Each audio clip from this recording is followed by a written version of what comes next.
Hello MTS aspirants, मेरा नाम है साहिल और मेरा सिलेक्शन एसएससी एमटीएस 2024 में हुआ है और मुझे अलॉट किया गया income tax department Pune division. और ये वीडियो होने वाली है एसएससी एमटीएस एस्पिरेंट्स के लिए, क्योंकि इस वीडियो में जैसा कि आप सभी को पता होगा कि जो एमटीएस की वैकेंसीज थी अब वो बढ़ चुकी है। तो आप लोगों ने मेरे को कमेंट सेक्शन में पूछा था कि भैया अब क्या कट ऑफ हो सकता है। तो मैं वीडियो तो नहीं बनाना चाहता था, क्योंकि देखो कट ऑफ क्या हो सकता है क्या नहीं हो सकता ये हम बाद में जानते हैं, पहले हमको पढ़ना ज़रूरी है। बट फिर भी एक रफ आइडिया के लिए मैंने वीडियो बना दी कि आपको एक आइडिया लग जाए कि कट ऑफ कितनी जा सकती है। बट फिर भी मैं इस वीडियो के बाद भी यही कहूँगा, पढ़ने पे फोकस करो और ज़्यादा कट ऑफ वटाफ की वीडियो मत देखना, टाइम वेस्ट होगा। यही एक वीडियो देख लो, उसके बाद सिर्फ पढ़ने पे फोकस करो। कट ऑफ कुछ भी हो, पढ़ाई करोगे तभी वो क्लियर होगा। चलो वीडियो शुरू करते हैं। तो सबसे पहले हम जान लेते हैं कि जो एमटीएस की वैकेंसी थी, जो इससे पहले नोटिफिकेशन आया था उधर 4,375 था। बट इस बार जो वैकेंसी बढ़ के दिखाई गई है वो 6,810 है। और 6,810 मतलब वैकेंसी ऑलमोस्ट 2,400 बढ़ी है एमटीएस में। हवलदार में 1,089 थी, 1,211 हो गई वैकेंसी हवलदार की। मतलब इसमें उतना ज़्यादा नहीं बढ़ाया गया है, बट करीब 120-22 के वैकेंसी बढ़ी है। और पहले जो टोटल वैकेंसीज थी वो 5,464 थी और अभी टोटल हो गई है 8,081 वैकेंसी। यानी टोटल जो वैकेंसी बढ़ी है वो 2,557 है। अब इस बात की मैं गारंटी नहीं दूंगा, बट 99% चांस है कि अभी ये वैकेंसी और बढ़ेगी। रीज़न, क्योंकि लास्ट ईयर मेरा सिलेक्शन हुआ था तो पहले जो एग्ज़ाम के पहले वैकेंसी थी वो करीब 9,000 प्लस वैकेंसीज थी। बट जब एग्ज़ाम ख़त्म हुआ और जब रिजल्ट आया तो वैकेंसी करीब 11,500 के करीब हो गई, यानी 2,000 से ज़्यादा वैकेंसी बढ़ी थी। तो ऐसा मैं 19% मान के चल रहा हूँ कि वैकेंसी जो ये 8,000 है ये अभी बढ़ेगा और कम से कम 10,000 वैकेंसी होगा, ऐसा मुझे लग रहा है। बट आप ये ऐसा दिल में मत रख लेना, अरे 10,000 होगा थोड़ा कम मेहनत करता हूँ, नहीं, आप 8,000 ही मान के चलो। बट एक चांस है, एक उम्मीद है कि हाँ वैकेंसी बढ़ेगी।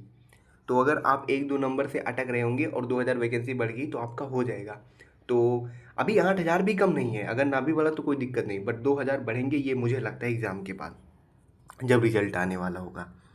तो ये तो हो गई वैकेंसीज वगैरह। अब हम देख लेते हैं क्या कट ऑफ हो सकता है। तो कट ऑफ देखो, मैं कभी ना मिनिमम नहीं बताता, मैं हमेशा कट ऑफ ज़्यादा करके बताता हूँ। रीज़न, ताकि आप लोग मेहनत करो। क्योंकि देख भाई, अगर आप कम नंबर हमेशा एक्सपेक्ट करके चलोगे ना तो आपका बहुत कम आएगा, और ज़्यादा एक्सपेक्ट और ज़्यादा टारगेट करके चलोगे तो आप अच्छा परफॉर्म करोगे। इसलिए हमेशा कट ऑफ के ऊपर परफॉर्म करने की कोशिश करो, नीचे या कट ऑफ के आसपास रहने की मत कोशिश करो। कट ऑफ से कम 5-6 नंबर यानी 2-3 क्वेश्चन ज़्यादा लगाने की प्रैक्टिस रखा करो।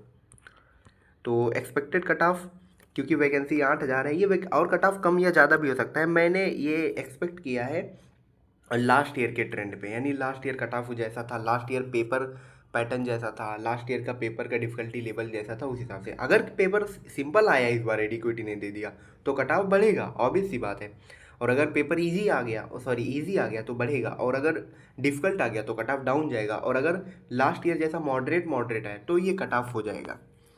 तो मतलब उस हिसाब से क्या हो सकता है, ये नॉर्मलाइज्ड है एक्सपेक्टेड। तो 125 यूआर के लिए, ओबीसी के लिए 123, ईडब्ल्यूएस के लिए 121, एससी के लिए 115 और एसटी के लिए 110।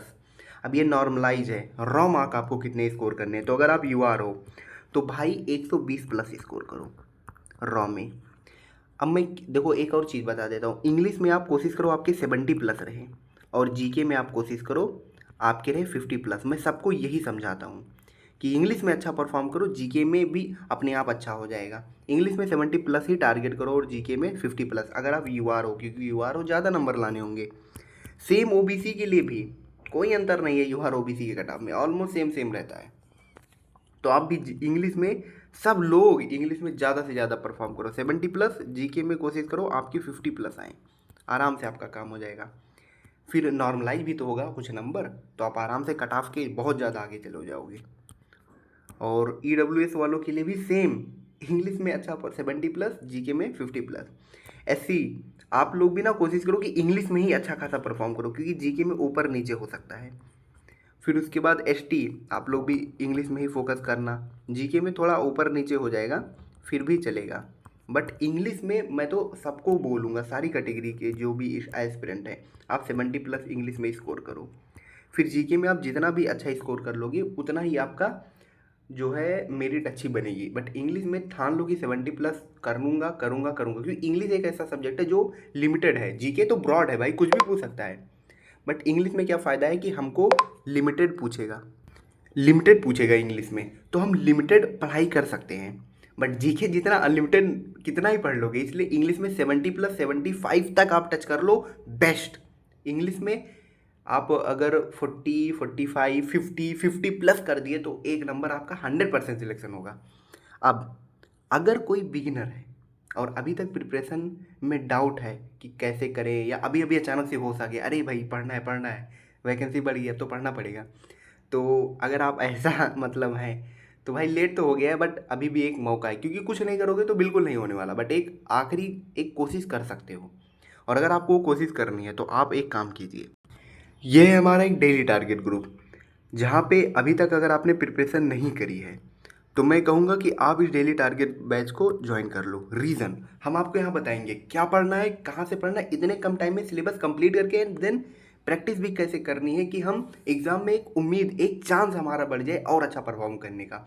और अगर आपका सिलेबस हो गया, उनके लिए भी है कि प्रैक्टिस कैसे करनी है, कहाँ करनी है, सब कुछ एग्ज़ाम तक। अगर आपका सिलेबस हो गया तब तो एग्ज़ाम तक आपको इतनी प्रैक्टिस, इतना रिवीजन करा देंगे कि आपको ऐसा लगेगा कि भाई बहुत कर लिया।